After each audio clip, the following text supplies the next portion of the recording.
The following content is provided under a Creative Commons license. Your support will help MIT OpenCourseware continue to offer high-quality educational resources for free. To make a donation or to view additional materials from hundreds of MIT courses, visit MIT OpenCourseware at ocw.mit.edu.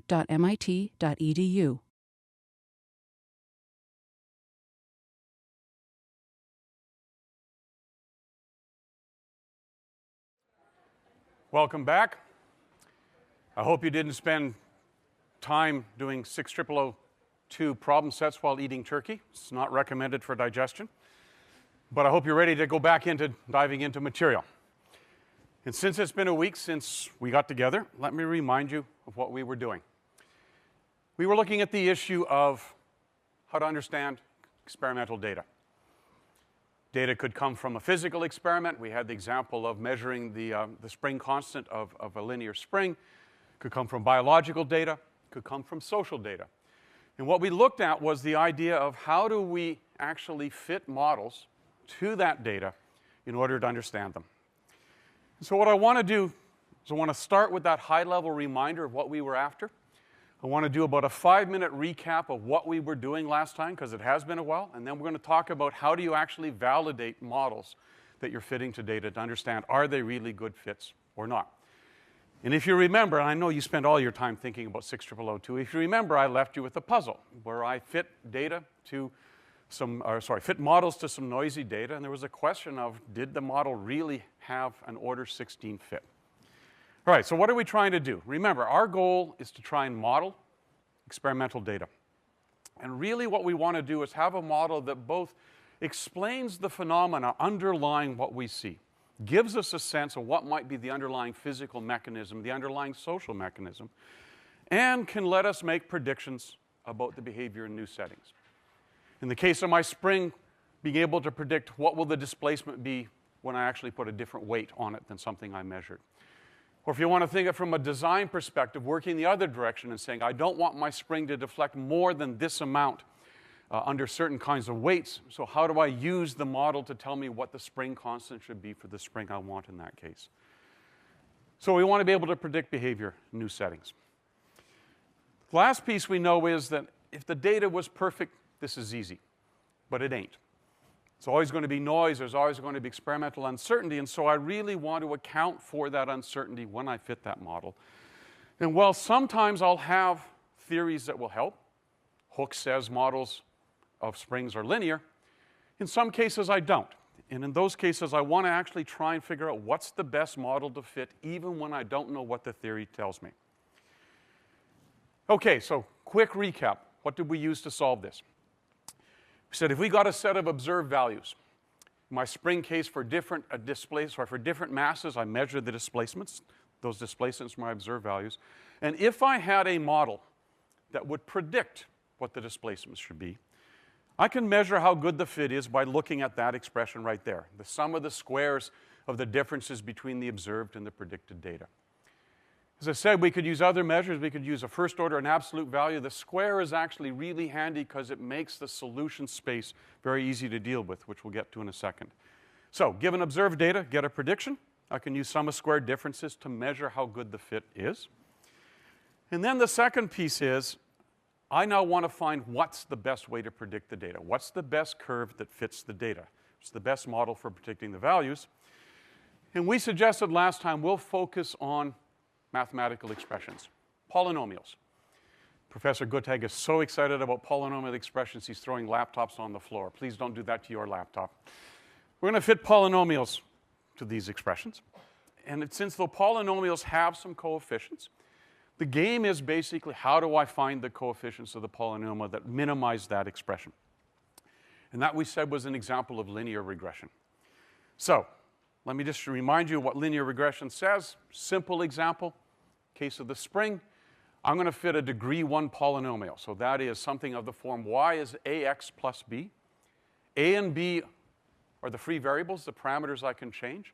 And the idea is for every x, in the case of my spring, for every mass, I'm going to use that model to predict what's the displacement, measure the differences, and find the thing that minimizes. So I just want to find values of a and b that let me predict values that minimize that expression. As I suggested, You could solve this. You could write code to do it. It's a neat little piece of code to write. But fortunately, PyLab provides that for you. And I just want to give you the visualization of what we're doing here, and then we're going to look at examples. I'm going to try and find the best line. It's represented by two values, A and B. I could represent all possible lines in a space that has one axis with A values and the other axis with B values. Every point in that plane defines a line for me. Now, imagine a surface laid over this two-dimensional space where the value or the height of the surface is the value of that objective function at every point. Don't worry about computing it all, but just imagine I could do that. And by the way, one of the nice things about doing sum of squares is that surface always has a concave shape. And now the idea of linear regression is I'm going to start at some point on that surface, and I'm just going to walk downhill until I get to the bottom. There will always be one bottom, one point. And once I get to that point, that A and B value tell me the best line. So it's called linear regression because I'm linearly walking downhill on this space. Now, I'm doing this for a line with two parameters, A, B, because it's easy to visualize. If you're a good mathematician, even if you're not, you can generalize this to think about arbitrary dimensions. So a fourth-order surface in a five-dimensional space, for example, would solve a cubic example of this. That's the idea of linear regression. That's what we're going to use to actually figure out, to find the best solution. So here was the example I used. Gave you a set of data. In about 3 slides, I'm going to tell you where the data came from, but I give you a set of data. We could fit the best line to this using that linear regression idea. And again, last piece of reminder, I'm going to use polyfit from PyLab. It just solves that linear regression problem. I give it a set of x values. I give a corresponding set of y values. Need to be the same number in each case. And I give it a dimension. And in this case, 1 says find the best fitting line. It will produce that and return it as a tuple, which I'll store under the name model 1. And I could plot it out. So just to remind you, polyfit will find the best fitting n-dimensional surface, n being that last parameter there, and return it. And in a second, we're going to use polyval, which will say, given that model and a set of x values, predict what the y value should be. Apply them. Okay, so I fit the line. What do you think? Good fit? Not so much? Right. Pretty ugly. I mean, you can see it's probably the best, not probably, it is the best fitting line. It sort of, accounts for the variation on either side of it, but it's not a very good fit. So then the question is, well, why not try fitting a higher order model? So I could fit a quadratic. That is a second order model. Y equals ax squared plus bx plus c. Run the same code, plot that out, and I get that. There's the linear model. There's the quadratic model. At least by eye, looks a lot better, right? It looks like it's following that data reasonably well. Okay, if I can fit a linear model, if I can fit a quadratic model, what about higher order models? What about a fourth order model, an eighth order model, a 64th order model? How do I know which one's going to be best? So for that, I'm going to remind you of the last thing we used, and then we're going to start talking about how to use it further, which is, if we try fitting higher order polynomials, do we get a better fit? And to do that, we need to measure what it means for the data to fit. If I don't have any other information, for example, if I don't have a theory that tells me this should be linear in the case of Hooke, then the best way to do it is to use what's called the coefficient of determination, r squared.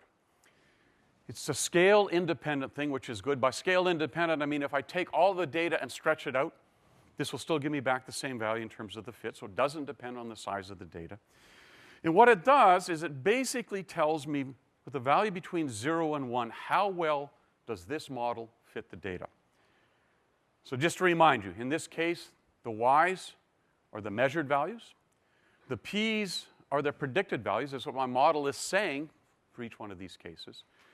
And mu down here is the mean or the average of the measured values. And the way to think about this is this top expression here, well, that's exactly what I'm trying to minimize, right? So it's giving me an estimate or a measure of the error in the estimates between what the model says and what I actually measure. And the denominator down here basically tells me how much does the data vary away from the mean value. Now here's the idea. If, in fact, I can get this to 0, I can get a model that completely accounts for all the variation in the estimates. That's great. It says the model has fit perfectly, and that means this is 0, so this R value, or R squared value, is 1. On the other hand, if this is equal to that, and meaning that all of the variation in the estimates accounts for none of the variation in the data, then this is 1, and this goes to 0. And so the idea is that an R squared value is close to 1 is great. It says the model is a good fit to the data. R squared values getting closer to 0, not so good. Okay, so I ran this, fitting models of order 2, 4, 8, and 16. Now you can see that model 2, that's the green line here. That's the one that we saw before. It's basically a parabolic kind of arc. It kind of follows the data pretty well, but if I look at those R squared values, wow, look at that. Order 16 fit accounts for all but 3% of the variation in the data. It's a great fit. And you can see how it follows. It actually goes through most, but not quite all, of the data points, so it's following them pretty well. Okay? So, if that's the case, if the order 16 fit is really the best fit, should we just use it? And I left you last time with that quote that says, from your parents, right? Your mother telling you just because you can do something doesn't mean you should do something. I'll leave it at that. Same thing applies here. Why are we building the model? Remember, I said 2 reasons. One is to be able to explain the phenomena, and the second one is to be able to make predictions. So, I want to be able to explain the phenomena. In the case of a spring, it was things like it's linear, and that gives me a sense of a linear relationship between compression and force. In this case, a 16th order model, what kind of physical process has an order 16 variation? Ugh, sounds a little painful. So maybe not a great insight into the process. But the second reason is I want to be able to predict future behavior of this system. In the case of the spring, I put a different weight on than I've done before. I want to predict what the displacement is going to be. I've done a set of trials for an FDA approval of a drug. Now I want to predict the effect of a treatment on a new patient. How do I use the model to help me with that? One that maybe not so good currently, I want to predict the outcome of an election. Maybe those models need to be fixed from at least what happened the last time around. But I need to be able to make the prediction. So another way of saying it is a good model both explains the phenomena and lets me make the predictions. Okay, so let's go back then to our example. And before I do it, let me tell you where that data came from. I actually built that data by looking at another kind of physical phenomena, and there's a lot of them, things that follow a parabolic arc. So for example, comets. Any particle under the influence of a uniform gravitational field follows a parabolic arc, which is why Halley's Comet gets really close for a while and then goes way off into the solar system and comes back around. My favorite example, I'm biased on this, and I know you all know which team I root for, but there's Tom Brady throwing a pass against the Pittsburgh Steelers. Center of mass of the pass follows a nice parabolic arc. Even in design, you see parabolic arcs in lots of places. They have nice properties in terms of disbursement of loads and forces, which is why architects like to use them. So here's how I generated the data. I wrote a little function. Actually, I didn't. Professor Guttag did, but I borrowed it. That took in 3 parameters, a, b, and c. ax squared plus bx plus c. I gave it a set of x values. Those are the independent measurements, the things along the horizontal axis. And notice what I did. I generated values given an a, b, and c for that equation. And then I added in some noise. So random.Gauss takes a mean and a standard deviation, and it generates noise following that bell-shaped curve or that Gaussian distribution. So the 0 says it's 0 mean, meaning there's no bias. It's going to be equally likely to be above or below the value, positive or negative. But 35 is a pretty good standard deviation. This is putting a lot of noise into the data. And then I just added that into y values. The rest of this, you can see, it's simply going to write it into a file, a set of x and y values. But this will generate, given a value for a, b, and c, data from a parabolic arc with noise added to it. And in this case, I took it as y equals 3x squared, and then b and c are 0. And that's how I generated it. OK. What I want to do, I want to see how well this model actually predicts behavior. So one of the ways I could do it to say, or the question I want to ask is, whoa, if I generated the data from a degree 2 polynomial, a quadratic, why in the world is the 16th order polynomial the best fit? Puzzle. So let's test it out. I'm going to give four, I can't count, 4 different degrees. Order 2, order 4, order 8, order 16. And I've generated 2 different data sets using exactly that code. Just ran it twice. It's going to have slightly different values because the noise is going to be different in each case, but they're both coming from that a y equals 3x squared equation. And the code here basically says I'm going to take those 2 data sets and basically get the x and y values out and then fit models. So I'll remind you, genfits takes in a collection of x and y values and a list or tuple of degrees. And for each degree, finds, using polyfit, the best model. So models 1 will be 4 models for order 2, 4, 8, and 16. And similarly, down here, I'm going to do the same thing, but using the second data set. And I'm going to fit, again, a set of models. And then I'll remind you, test fits, which you saw last time, I know it's a while ago, basically takes a set of models, a corresponding set of degrees, x and y values, and says for each model and that degree, measure how well that model meets the fit using that r-squared value. So test fits is going to get us back a set of r-squared values.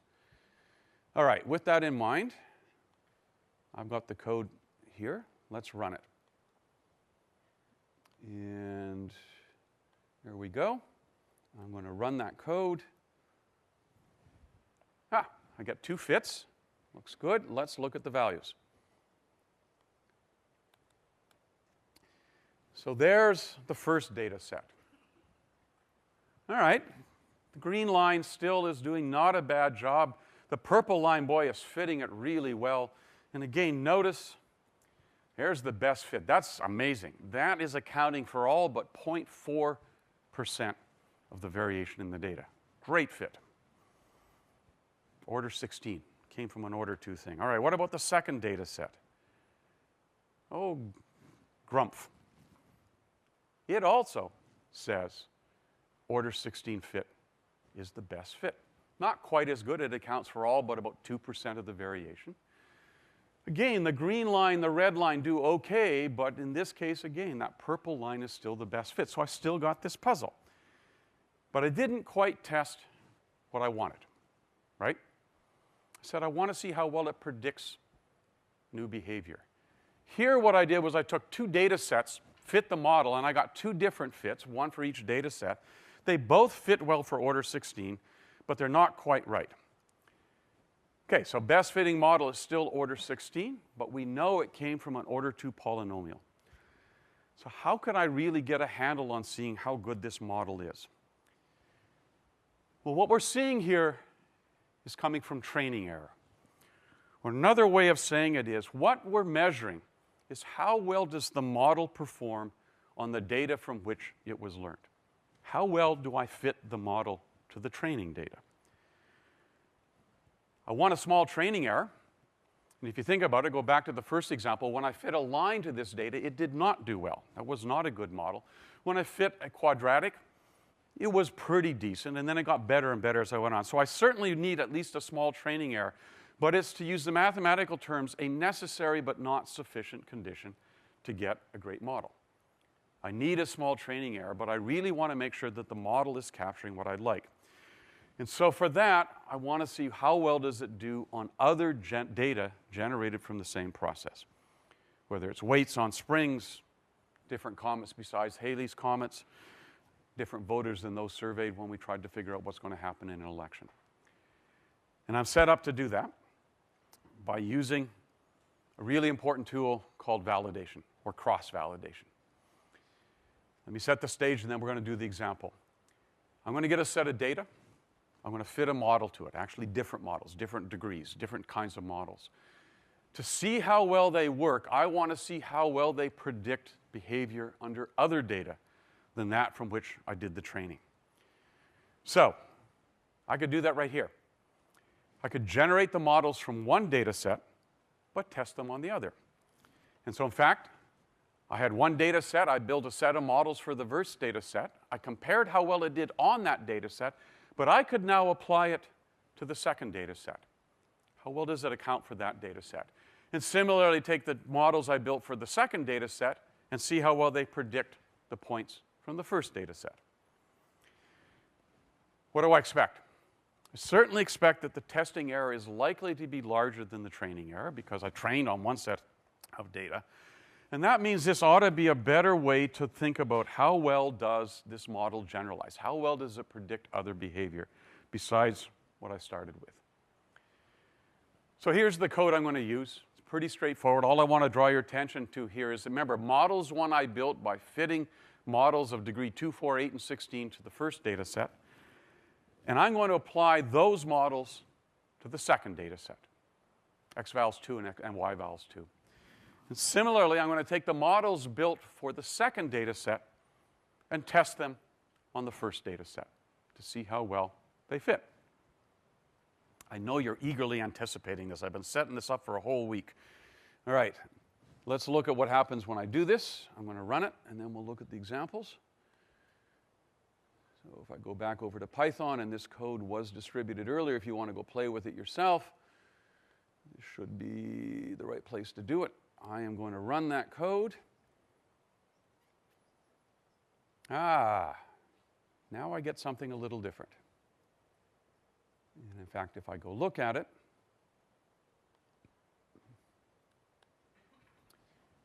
here's model 1 applied to data set 2.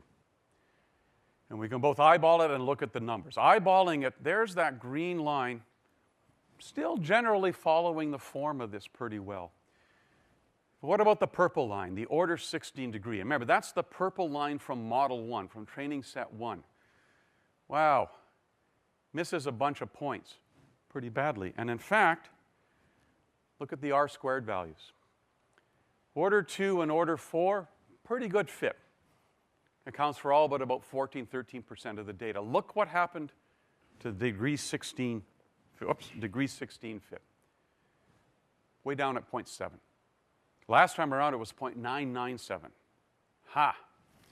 And what about the other direction? Taking the model built from the second data set, testing it on the first data set.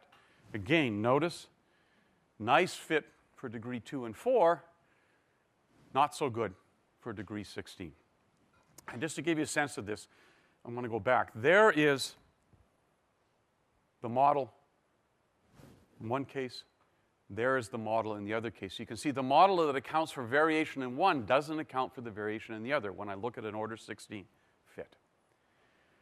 Okay, so what this says is something important. Now I can see, in fact, if I look back at this, if I were just looking at the coefficient of determination, this says, in order to predict other behavior, I'm better off with an order 2 or maybe order 4 polynomial. Those R-squared values are about the same. I happen to know it's order 2 because that's where I generated it from, but that's a whole lot better than order 16. And what you're seeing here is an example of something that happens a lot in statistics. And in fact, I would suggest is often misused in fitting data to statistical samples. It's called overfitting. And what it means is I've let there be too many degrees of freedom in my model, too many free parameters. And what it's fitting isn't just the underlying process, it's also fitting to the noise.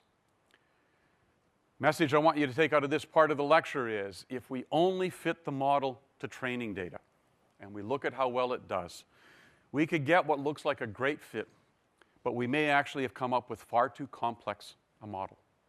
Order 16 instead of order 2. And the only way you're likely to detect that is to train on one test set and test on a different.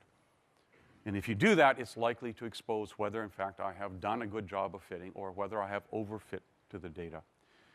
There are lots of horror stories in the literature, especially from early days of machine learning, of people overfitting to data and coming up with models that they thought wonderfully predicted an effect, and then when it ran on new data, really bit the big one. All right, so this is something you want to try and stay away from, and the best way to do it is to do validation. You can see it here. All right, the upper left is my training data, data set 1. There's the set of models. This is now taking that and applying it to a different data set from the same process. And notice, for the degree 2 polynomial, the coefficient of determination, 0.86, now 0.87. The fact it's slightly higher is just accidental. But it's really about the same level. It's doing the same kind of job on the training data and on the test data.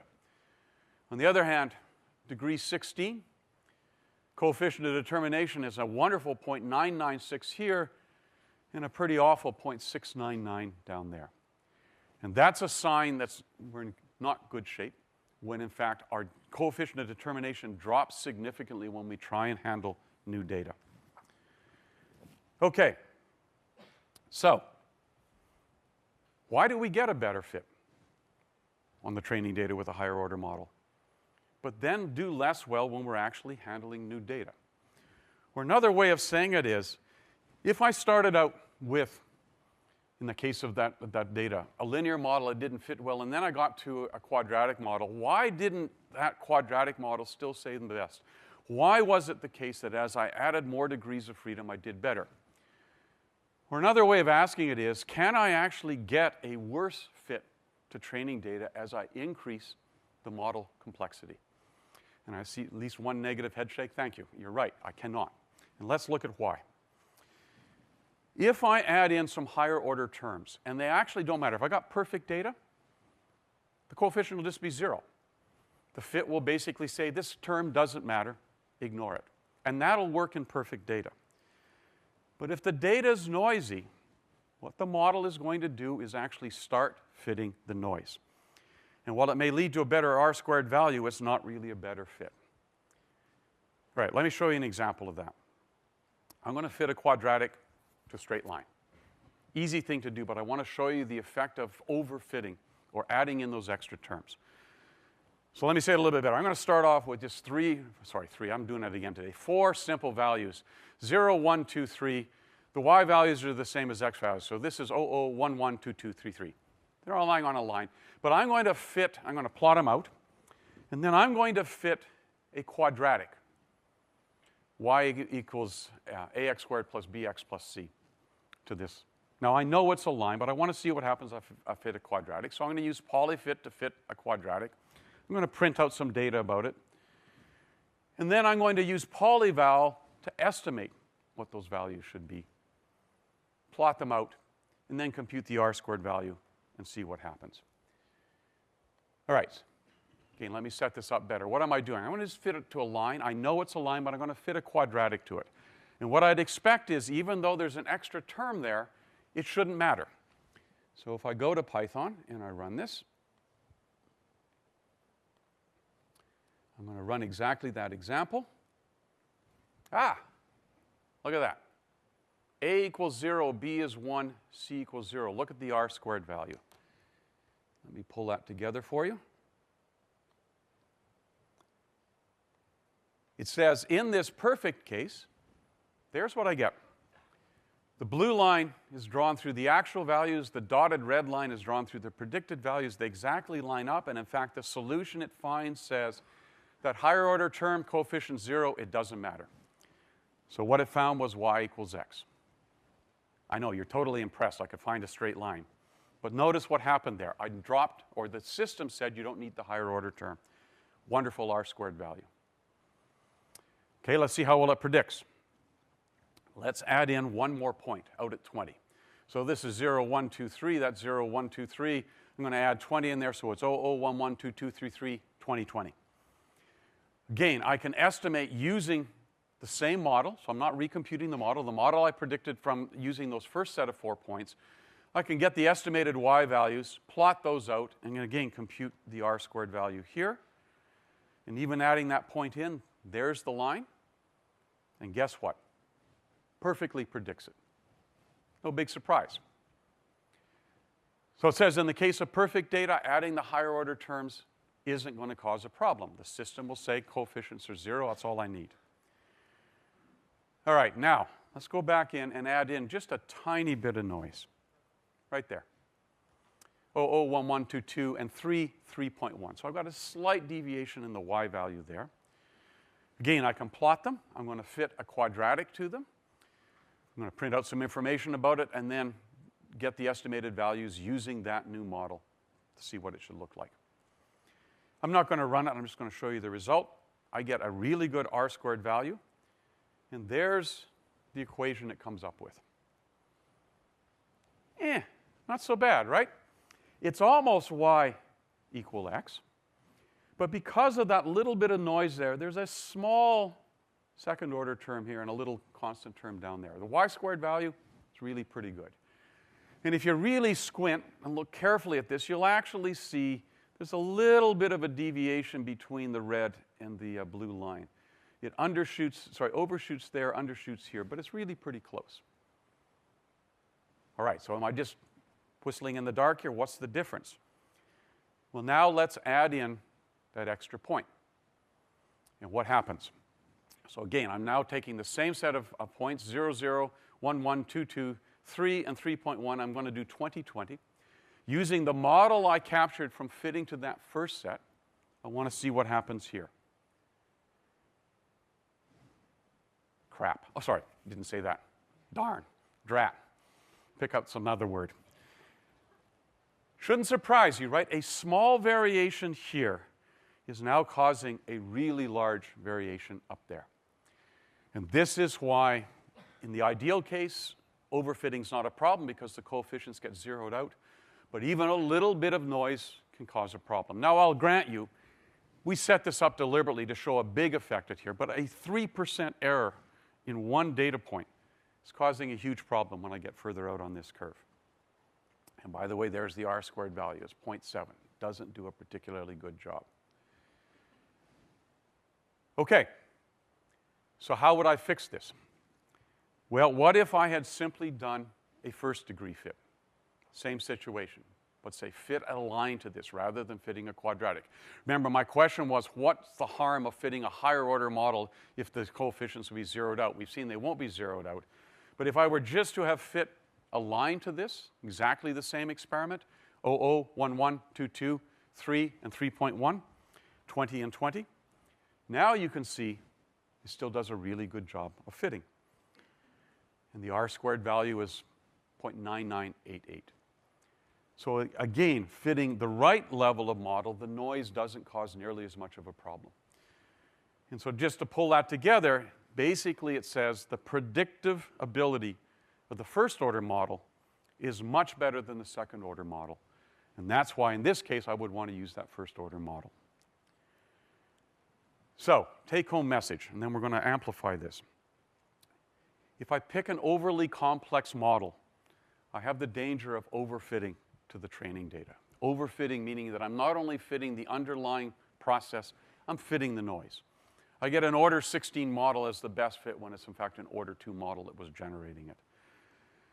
That increases the risk that it's not going to do well with new data. Not what I'd like. I want to be able to predict what's going to go on well here. On the other hand, so that would say, boy, just stick with the simplest possible model. But there's a trade-off here. And we already saw that when I tried to fit a line to a data that was basically quadratic. I didn't get a good fit. So I'd want to find the balance. An insufficiently complex model won't explain the data well. An overly complex model will overfit to the training data. So I'd like to find the place where the model is as simple as possible, but still explains the data. And I can't resist the quote from Einstein that captures it pretty well. Right? Everything should be made as simple as possible, but not simpler. In the case of where I started, it should be fit a quadratic because it's the right fit, but don't fit more than that because it's getting overly complex. Now, how might we go about finding then the right model? We're not going to dwell on this, but here's a standard way in which you might do it. Start with a low-order model. Again, take that data, fit a linear model to it. Look at not only the R-squared value, but see how well it accounts for new data. Increase the order of the model. Repeat the process. And keep doing that until you find a point at which a model does a good job both on the training data and on predicting new data. And after it starts to fall off, that gives you a point where you might say, there's a good size model. In the case of this data, whether I would have stopped at a quadratic or I might have used a cubic or a quartic, it depends on the values. But I certainly wouldn't have gone much beyond that. And this is one way, if you don't have a theory to drive you, to think about how do I actually fit the model the way I would like. Let's go back to where we started. We still have one more big topic to do, and we still have a few minutes left. But let's go back to where we started. Hooke's law. There was the data from measuring displacements of a spring as I added different weights to the bottom of the spring. And there's the linear fit. It's not bad. There's the quadratic fit. And it's certainly got a better R-squared value, although that could be just fitting to the noise. But you actually can see, I think, that that green curve probably does a better job of fitting the data. Well, wait a minute. Even though the quadratic fit is tighter here, Hooke says this is linear. So what's going on? Well, this is another place where you want to think about your model. And I'll remind you, in case you don't remember your physics, unless we believe that Hooke was wrong, this should tell us something. And in particular, Hooke's law says the model holds until you reach the elastic limit of the spring. You stretch a slinky too far, it never springs back. You go beyond that elastic limit. And that's probably what's happening right up there. Through here, it's following that linear relationship. Up at this point, I've essentially broken the spring. The elastic limit doesn't hold anymore. And so really, in this case, I should probably fit different models to different segments. And there's a much better fit. Linear through the first part, and another linear line once I hit that elastic limit.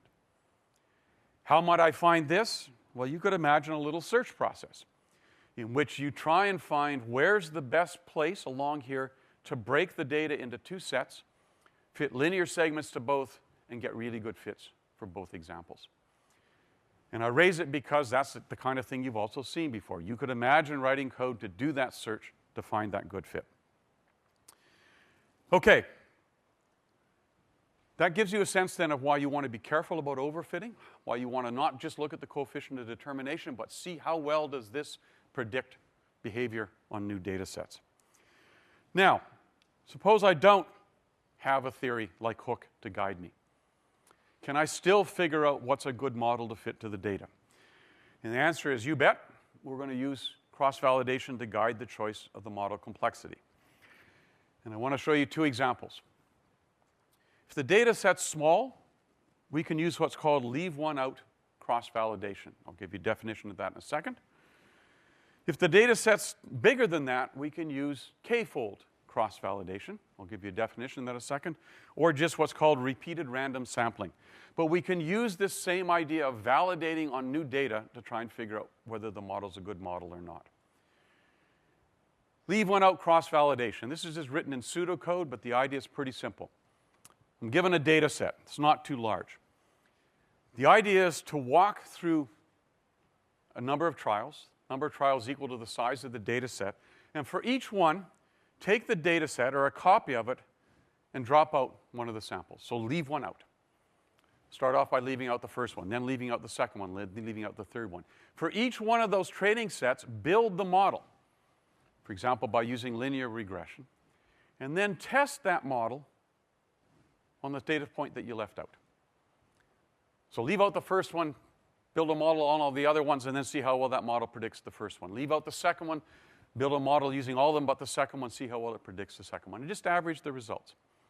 Works when you don't have a really large data set, because it won't take too long, but it's a nice way of actually testing validation. If the data set's a lot bigger, you can still use the same idea. It's use what's called k-fold. Divide the data set up into k equal-sized chunks. Leave one of them out, use the rest to build the model, and then use that model to predict that first chunk you left out. Leave out the second chunk, keep doing it. Same idea, but now with groups of things rather than just leaving out single data points. Right. The other way you can deal with it, which has a nice effect to it, is to use what's called repeated random sampling. Again, start out with some data set. And what I'm going to do here is I'm going to run through some number of trials. I'm going to call that K, but I'm also going to pick some number of random samples from the data set. Usually, I think N, as I recall it, is somewhere between reserving 20 to 50% of the samples out. But the idea is, again, walk over all of those K trials, and in each one, pick out at random N elements for the test set, use the remainder as the training set, build the model on the training set, and then apply that model to the test set. So rather than doing K-fold where I select K in turn and keep them, this is just randomly selecting which ones to pull out. So I'm going to show you one last example. Let's look at that idea of I don't have a model here. I want to use this idea of cross-validation to try and figure out what's the best possible model. And for this, I'm going to use a different data set. The data set here is I want to model, or the task here is I want to try and model how the mean daily high temperature in the US has varied over about a 55-year period, from 61 to 2015. I've got a set of data. It's the mean, the daily high for every day of the year through that entire period. And what I'm going to do is I'm going to compute the means for each year and plot them out. And then I'm going to try and fit models to them. And in particular, I'm going to take a set of different dimensionalities, linear, quadratic, cubic, quartic. And in each case, I'm going to run through a trial where I train on one half of the data, test on the other. There again is that idea of seeing how well it predicts other data. Record the coefficient of determination, and do that and get out an average and report what I get as the mean for each of those values across each dimensionality. Okay, here we go. Set of code that's pretty easy to see. Hopefully you can just look at it and grok it. We start off with a boring class, which Professor Guttag suggests refers to this lecture, but it doesn't. It's maybe a boring lecture, but it's not a boring class. This is a great class. And boy, those jokes are really awful, aren't they? But here we go. Simple class that builds temperature data. Just reads in some information, splits it up, and basically records the high for the day and the year in which I got that. So for each day I've got a high temperature for that day. I'm going to give you back the high temperature and the year in which it's recorded, because I don't care whether it was in January and June. A little function that opens up a file. We've actually given you that file if you want to go look at it. And simply walks through the file, reading it in, and returning a big list of all those data objects. Okay. Then what I want to do is I want to get the mean high temperature for each year. Given that data, I'm going to set up a dictionary called years. I'm just going to run through a loop through all the data points where in the dictionary under that year, so there's the data point, I use the method getYear to get out the year. At that point, I add in the high temperature corresponding to that data point. And I'm using that nice little try except loop. I'll do that unless I haven't had anything yet for this year, in which case this will fail, and I'll simply store the first one in as a list. So after I've run through this loop in the dictionary under the year, I have a list of the high temperatures for each day associated with it. Excuse me, and then I can just compute the average. That is, for each year in the years, I get out that value, I add them up, I get the length to divide them out, and I store that in as the average high temperature for the year. Now I can plot it. Get the data, get out the information by computing those yearly means, run through a little loop that basically in the x values puts in the year, in the y values puts in the high temperature, and I can do a plot. And if I do that, I get that. I'll let you run this yourself. Now, this is a little bit deceptive because of the scale I've used here, but nonetheless, it shows in the US over a 55-year period, the mean mean daily high has gone from about 15.5 degrees Celsius up to about 17.5. So it's changed. Now, question is, how could I model this? Could I actually get a model that would give me a sense of how this is changing? And that's where I'm going to use cross-validation. I'm going to run through a number of trials, 10 trials. I'm going to try and fit 4 different models, linear, quadratic, cubic, quartic. And for each of these dimensions, I'm going to get out a set of R-squared values. So I'm just going to initialize that dictionary with an empty list. And now here's how I'm going to do this. Got a list of x values. Those are years. I got a list of y values. Those are average highs, daily highs. I'm going to create a list of random samples. So if you haven't seen this before, random.sample says, given this iterator, which you can think of as the collection from 0 up to n minus 1, it's going to select this many, or half of them in this case, of those numbers at random. So if I give it 0 up to 9, and I say pick 5 of them, it will at random give me back 5 of those 10 numbers with no duplicates. Ah, that's nice. Because now notice what I can do. I'm going to set up a training, an x and y values for training set, x and y values for the test set, and I'm just going to run through a loop here where if this index is in that list, I'll stick it in the training set. Otherwise, I'll stick it in the test set. And then I just return them. So this is a really nice way of, at random, just splitting the data set into a test set and a training set. And then finally, I can run over the number of trials I want to deal with. In each case, get a different training and test set at random. And then for each dimension, do the fit. There's polyfit on the training x and training y values, and that dimension gives me back a model. I could just check to see how well the training set does, but I really want to look at, given that model, how well does polyval predict the test set? Right? The model will say, here's what I expect as the values. I'm going to compare that to the actual values that I saw from the training set, computing that r² value and adding it in. And then the last of this just says, I'll run this through a set of examples. Okay, here's what happens if I do that. I'm not going to run it, although the code will run. Let me again remind you what I'm doing. I've got a big set of data. I'm going to pick out at random subsets of it, build the model on one part, test it on the other part. And if I run it, I get a linear fit, a quadratic fit, a cubic fit, and a quartic fit. And here's the standard deviation of those samples. Remember, I've got multiple trials. I got 10 trials in this case. So this gives me the average over those trials, and this tells me how much they vary. What can I conclude from this? Well, I would argue that the linear fit's probably the winner here. It goes back to Einstein. I want the simplest possible model that accounts for it. And you can see it's got the highest r² value, which is already a good sign. It's got the smallest deviation across the trials, which says it's probably a pretty good fit. And it's the simplest model. So linear sounds like a pretty good fit. Now, why should we run multiple data sets to test this? I ran 10 trials of each one of these dimensions. Why bother with it? Well, notice that those deviations, if I go back to it here, they're pretty good. They're about an order of magnitude less than the actual mean, which says they're pretty tight, but they're still reasonable size. And that suggests that while there's good agreement, the deviations are large enough that you could see a range of variation across the trials. So in fact, if I had just run one trial, I could have been screwed. Sorry, hosed. Sorry, pick your favorite word here. Hosed is a Canadian expression, in case you haven't seen it. Here are the r² values for each trial of the linear fit. And you can see the mean comes out pretty well. But notice, if I'd only run one trial and I happened to get that one, oh darn. That's a really low r² value, and we might have decided in this case a different conclusion, that the linear fit was not a good fit. So this is a way of saying, even in random sampling, run multiple trials, because it lets you get statistics on those trials as well as statistics within each trial.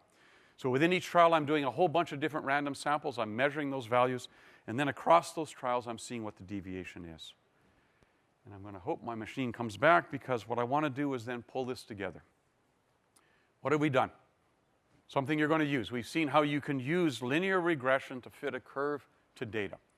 2D, 3D, 6D, however big the data set is.